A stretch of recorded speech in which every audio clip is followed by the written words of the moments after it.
Sparring often gets maligned as being unrealistic. And as far as fighting goes, sparring is unrealistic. Well, I should say, as far as violence goes, sparring is very unrealistic.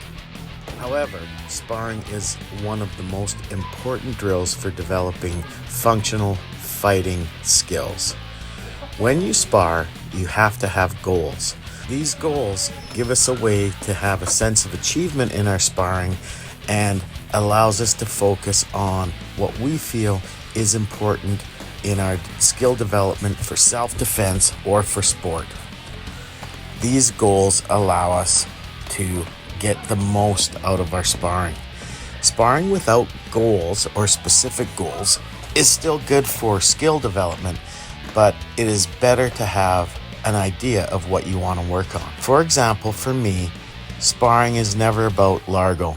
Sparring is never about long range, because in my understanding and my research, long range fighting rarely happens in self-defense, but people tie up all the time.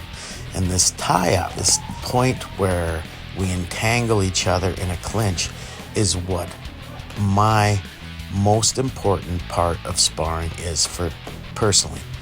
When I tie up with somebody, I want to practice to be able to free my weapon, to use other strikes, to headbutt, to do things that I cannot do when I'm training usually without these big helmets on. This is why I love stick sparring, because it allows me to do that. It allows me to be a little more aggressive in the clinch without hurting my partners. Always keep in mind that protecting your training partner is one of the most important things you can do in sparring. We spar fairly hard, but we use Budo Brothers padded sticks. They're fantastic for this kind of work. And we are communicating. When one of us says stop, we stop. When one of us says, whoa, take it easy, we take it easy. It's easy to get carried away in this kind of training, and it's important that we listen to our partners and let our partners tell us what level of aggression they want to deal with, what level of aggression they want to play at. We are here to serve each other, not just to serve ourselves. We are here to develop each other because we are part of a team. When you're in a martial arts club, you work together. Sparring can be competitive, and it should be competitive, but it needs to be fun and competitive. It needs to be playful and competitive. You cannot get too carried away. You cannot get too aggressive, because then you're no longer sparring. What you're doing is fighting. You never want to fight to break out in a sparring match. That sounds funny, but it's true. If you want to fight, do a sports style where you can go and fight other people full contact in a ring or in a tournament. There's lots of great stick tournaments.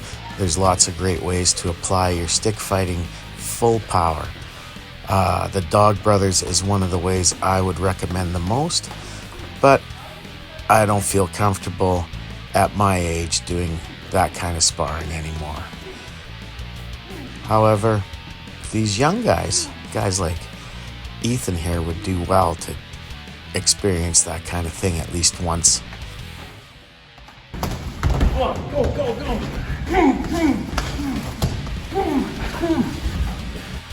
That was a great example of how sparring should be.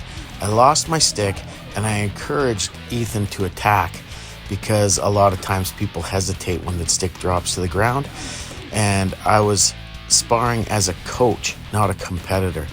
This is just one example of how we use sparring to build each other up. Thank you.